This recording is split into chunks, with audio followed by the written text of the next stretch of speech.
waifanya na sisi twaona. Niko na uchungu. Katika mabadiliko makubwa ya uongozi kwenye idara ya serikali ya utumishi wa umma na maendeleo ya rasilimali watu, Daktari Jane Kere Imbunya amechukua rasmi wadhifa wa katibu mkuu, akipeana ujumbe wa umoja, ushirikishwaji na utunzaji ndani ya utumishi wa umma.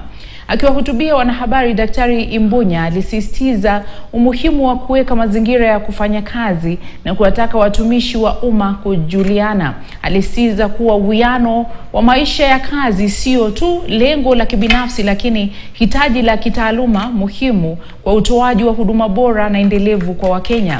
Pia alitetea mbinu shirikishi ya uongozi, akitangaza kwamba kila afisi ya umma bila kujali cheo nafasi ni muhimu.